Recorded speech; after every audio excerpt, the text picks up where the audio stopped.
चुनाव के बीच सुबह 11 बजे देश के कई जिलों के डीएम से संवाद करेंगे प्रधानमंत्री मोदी। जिलों में चल रही विकास परियोजनाओं का लेंगे लेखा जोखा।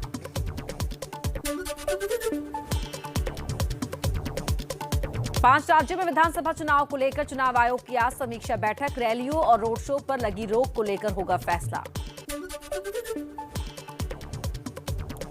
पश्चिमी यूपी में बीजेपी का सुपर शनिवार। कैराना में अमित शाह तो अलीगढ़ और बुलंदशहर में योगी करेंगे घर घर प्रचार। बिजनौर में जेपी नड्डा करेंगे पार्टी नेताओं के साथ। 2017 में तो कैराना के प्लान का एक व्यापारी मेरे पास आया था और उस समय उसने अपनी पीड़ा मुझे बताई थी। मैंने उन्हें फिर इस बात का उस समय आग्रह किया था कि आप वापस आइए। वो उद्यमी वापस कैराना में आए।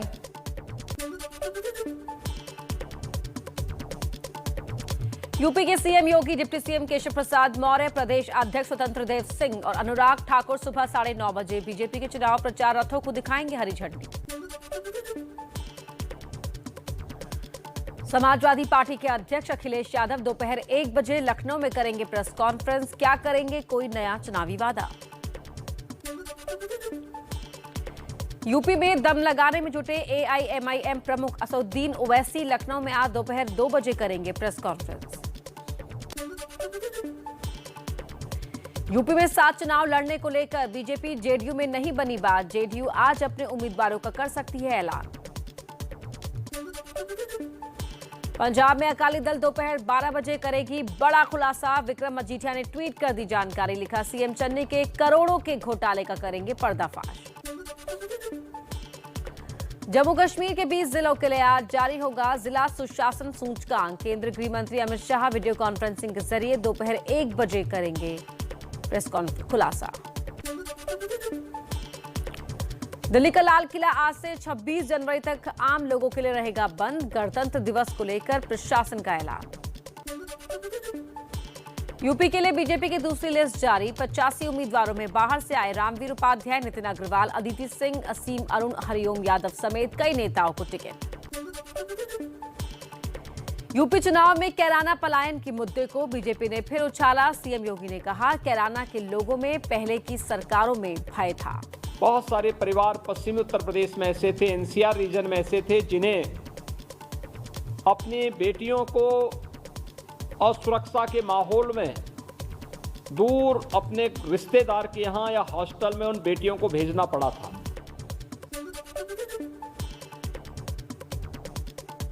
मिशन यूपी पर बीजेपी अध्यक्ष जेपी नड्डा आगरा में कार्यकर्ताओं को चुनावी मंत्र देने से पहले राजेश्वर महादेव मंदिर पर चर्चा।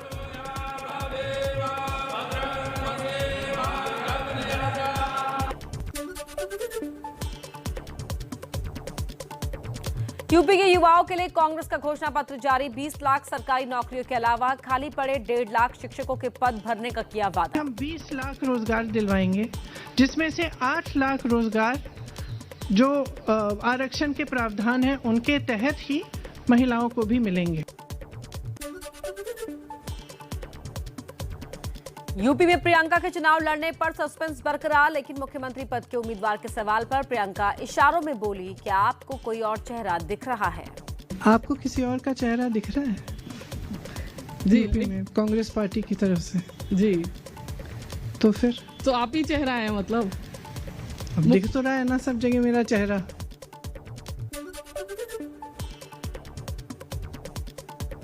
पंजाब के सीएम चरणजीत सिंह चन्नी बोले, प्रियंका गांधी शेरनी है। प्रियंका को सीएम के लिए आगे लाया गया तो कांग्रेस को कोई टक्कर नहीं दे पाएगा। प्रियंका गांधी तो शेरनी है, इसको आगे लेकर आना चाहिए। अगर ये यूपी में सीएम बनती हैं, इससे ज़्यादा बड़ी ये बात क्या होगी और यूपी का कायाकल्प हो जाएगी।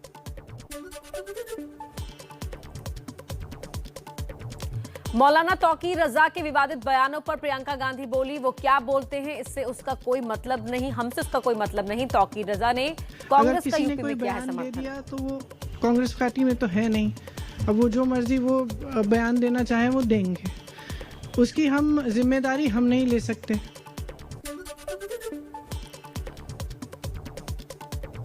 यूपी में सरधना सीट से बीजेपी विधायक संगीत सोम ने भरा पर्चा। बोले यूपी में एसपी और आरएलडी का गठबंधन नहीं बल्कि ठग बंधन है। अरे ठग बंधन है वो तो, अखिलेश यादव जी ने ठगा है, पूरे पश्चिम के लोगों को ठगा है।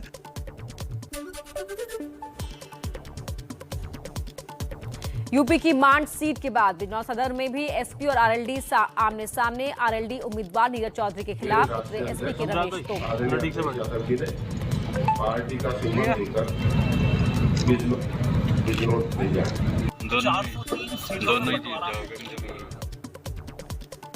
कांग्रेस छोड़कर समाजवादी पार्टी में आए इमरान मसूद को अखिलेश यादव ने मनाया। बोले अखिलेश से कोई नाराजगी नहीं, टिकट हमें चाहिए नहीं। पहले खबर थी कि समाजवादी पार्टी भी छोड़ने वाले हैं मसूद।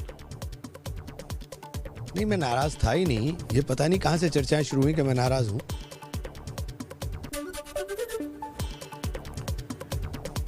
यूपी की कैराना से एसपी उम्मीदवार नाहिद हसन की बहन इकरा हसन ने किया नामांकन। लंदन से लौटी इकरा हसन पेशे से वकील हैं। नाहिद हसन गैंगस्टर एक्ट में फिलहाल जेल में बंद हैं। बीजेपी में बहु बेटी सुरक्षित वाले मुद्दे पर स्वामी प्रसाद मौर्य की बेटी संघमित्रा बोली, सुरक्षा पार्टी से नहीं विचारधारा से आती है। संघमित्रा बीजेपी में हैं और उनके पिता बीजेपी छोड़कर एसपी में शामिल हो गए। सुरक्षा पार्टी नहीं, हमारी और आपकी सोच पर निर्भर करता है। यूपी में बीजेपी का गठबंधन के साथियों से अब तक तय नहीं हुआ सीट बंटवारे का फॉर्मूला। संजय निषाद ने सीएम योगी से की मुलाकात। बोले हमारे कुछ प्रत्याशी बीजेपी के चुनाव चिन्ह पर लड़ेंगे। भोजन भरी थाली पर हमारे कार्यकर्ता लड़ रहे हैं। दो चार ऐसे हैं जिस पर भारतीय जनता पार्टी के भी सिंबल पर हमारा कार्यकर्ता लड़ सकता है। बीजेपी में शामिल अपर्णा यादव ने ससुर मुलायम के पैर छू कर लिया आशीर्वाद। तस्वीर जारी कर लिखा, बीजेपी में शामिल होने के बाद नेताजी से मिली। चुनाव से पहले टिकट कटने की वजह से नेताओं के निकल रहे हैं आंसू। यूपी के आगरा में बीजेपी नेता दिगंबर सिंह रोए। जो मेरी खैरागढ़ की जनता मेरे साथ जिस तरह से कंधे से कंधा मिलाकर खड़ी हुई थी, मुझे इन राजनीतिक षड्यंत्रकारियों ने पैदा होने से पहले समाप्त कर दिया।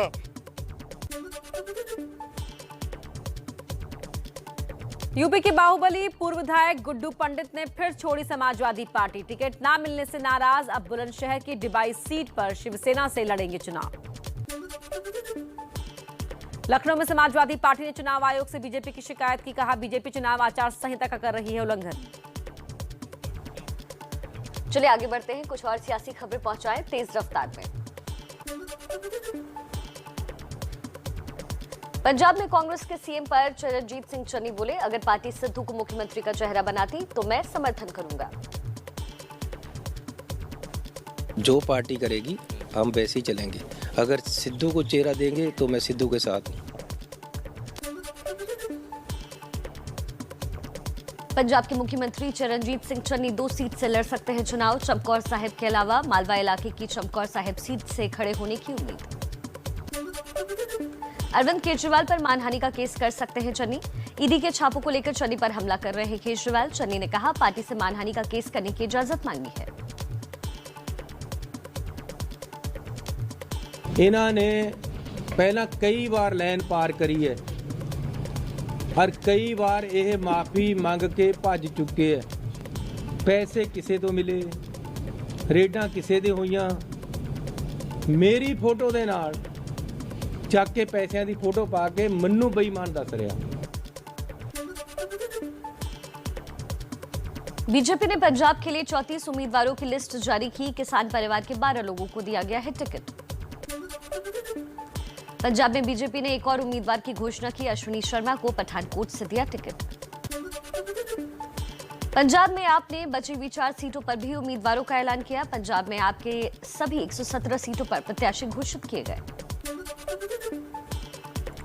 बीजेपी से निष्कासित हरक सिंह रावत बहू के साथ कांग्रेस में शामिल। हरीश रावत से भी हुई मुलाकात। पहले हरीश रावत ने कहा था हरक को पश्चाताप करना होगा। फिर से कांग्रेस परिवार का एक हिस्सा बनाऊं, एक कार्यकर्ता बनाऊं और मैं विधिवत रूप से और मैं सोचता हूं मेरा प्रायश्चित तो उस दिन पूरा होगा जिस दिन 10 मार्च को काउंटिंग होगी और उत्तराखंड में पूर्ण बहुमत की सरकार बनेगी। उत्तराखंड में बीजेपी का डोर टू डोर प्रचार शुरू। सीएम पुष्कर सिंह धामी अल्मोड़ा पहुंचे, घर घर जाकर लोगों से मिले। दिवंगत नेता मनोहर पर्रिकर के बेटे उत्पल का गोवा की पणजी सीट से निर्दलीय चुनाव लड़ने का ऐलान। बीजेपी से टिकट नहीं मिलने से नाराज हैं उत्पल।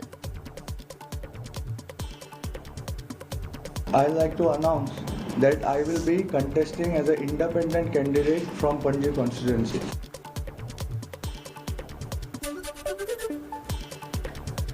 पीएम मोदी ने गुजरात के सोमनाथ में नए सर्किट हाउस का उद्घाटन किया। वीडियो कॉन्फ्रेंसिंग के जरिए कार्यक्रम से जुड़े 30 करोड़ की लागत से तैयार हुआ है सर्किट हाउस। मणिपुर स्थापना दिवस पर पीएम मोदी ने कहा, मणिपुर में बिना भेदभाव हर वर्ग का विकास डबल इंजन की सरकार का परिणाम है। हर मणिपुर वासी कहता है कि डबल इंजन की सरकार का कमाल है। मणिपुर की कनेक्टिविटी पर तेजी से काम हो रहा है। इंडिया गेट पर अमर जवान ज्योति अब वॉर मेमोरियल में प्रज्वलित हुई। 50 साल से जल रही ज्योति की जगह बदली, मशाल से वॉर मेमोरियल की ज्योति में मिलाया गया।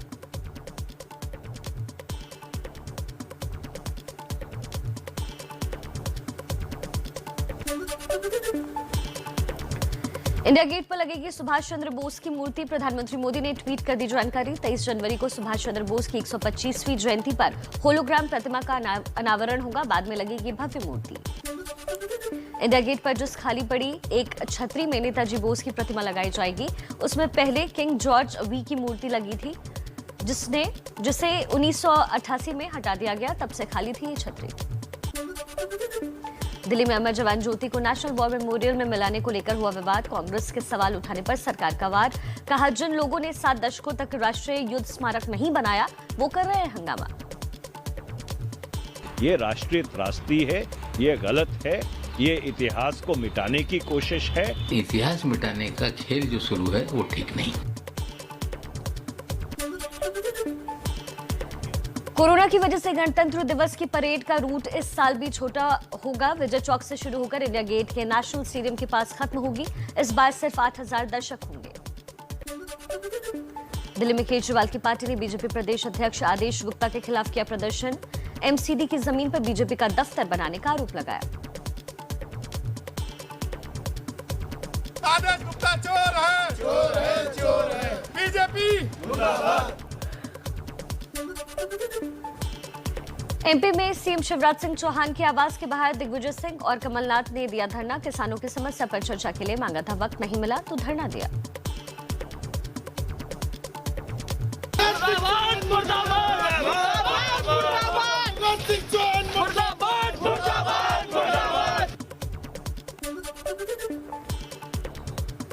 देश में रोजाना 3 लाख के पार कोरोना के मरीज। एक दिन में 3,47,000 मामले सामने आए। एक्टिव मरीजों की संख्या 20 लाख के पार पहुंची। कि वैक्सीनेशन दिल्ली और मुंबई में कोरोना की रफ्तार घटी। दिल्ली में 24 घंटे में 10,756 तो मुंबई में 5,000 नए केसेस। दिल्ली में वीकेंड कर्फ्यू अभी जारी रहेगा। बाजार भी ऑड इवन नियम के साथ ही खुलेंगे। एलजी ने केजरीवाल सरकार के प्रस्ताव को ठुकराया। सिर्फ निजी दफ्तर 50% क्षमता के साथ खुल सकेंगे। दिल्ली में कोरोना को लेकर स्वास्थ्य मंत्री सत्येंद्र जैन का बयान। कहा, दिल्ली में गुजर गई है कोरोना की पीक। तो दिल्ली के अंदर पीक जा चुका है और केसेस कम हो रहे हैं। भारत के खिलाफ लगातार दूसरे वनडे मैच में दक्षिण अफ्रीका की जीत। भारत को 7 विकेट से हराया। वनडे सीरीज पर दक्षिण अफ्रीका ने जमाया कब्जा। दक्षिण अफ्रीका की जीत के हीरो रहे सलामी बल्लेबाज क्विंटन डिकॉक और जानेमन मलान। टीम इंडिया के ऋषभ पंत ने सबसे ज्यादा 85 और कप्तान केएल राहुल ने 55 रन बनाए। शार्दुल ठाकुर ने नाबाद 40 रन बनाए। भारतीय ऑलराउंडर अक्षर पटेल ने 28वें जन्मदिन पर गर्लफ्रेंड मेहा से सगाई की। अक्षर ने गर्लफ्रेंड को फिल्मी अंदाज में प्रपोज किया। क्रिकेटर हरभजन सिंह कोरोना संक्रमित हुए। भज्जी ने ट्विटर पर दी जानकारी। संपर्क में आने वाले लोगों से कोरोना टेस्ट कराने की अपील की। पीवी सिंधु ने Syed Modi international super 500 tournament में सेमीफाइनल में जगह बनाई। क्वार्टर फाइनल्स मुकाबले में सिंधु ने थाईलैंड की सुपिंद्रा कठेथुंग को रोमांचक मुकाबले में हराया। प्रो कबड्डी लीग में यूपी योद्धा ने बंगाल वॉरियर्स को 40-36 से हराया। जीत के साथ अंक तालिका में चौथे स्थान पर पहुंची टीम। यूपी योद्धा का प्रिंसिपल स्पॉन्सर है एबीपी न्यूज। दूसरे मैच में हरियाणा स्टीलर्स ने दबंग दिल्ली को 36-33 से मात दी। राजधानी दिल्ली में मौसम का बदला मिजाज। कड़ाके की ठंड के बीच दिल्ली एनसीआर के कई इलाकों में झमाझम बारिश हुई। बारिश से और ठंड बढ़ी। उत्तराखंड में चुनाव से पहले बर्फीली सरकार। कई जिलों में भारी बर्फबारी ने बढ़ाई लोगों की मुश्किलें। उत्तरकाशी में सड़कों और घरों पर बर्फ की मोटी चादर बिछी। करगिल में बर्फीली सर्दी के बीच लोगों ने मनाया ममानी त्योहार। करगिल का पारंपरिक मौसमी भोजन उत्सव है। कोरोना की वजह से इस बार भीड़ कम रखी गई। पहाड़ों की रानी शिमला में बर्फबारी ने बढ़ाई रौनक। बर्फ का मजा लेने पहुंचे सैलानी। आमदनी बढ़ने से घुड़सवारी करने वालों के चेहरे पर मुस्कान आई। प्रयागराज में गंगा नदी का जलस्तर बढ़ने से मुश्किलें बढ़ी। साधु संतों के कई शिविर पानी में डूबे। माघ मेले के कई कैंपों में भरा पानी।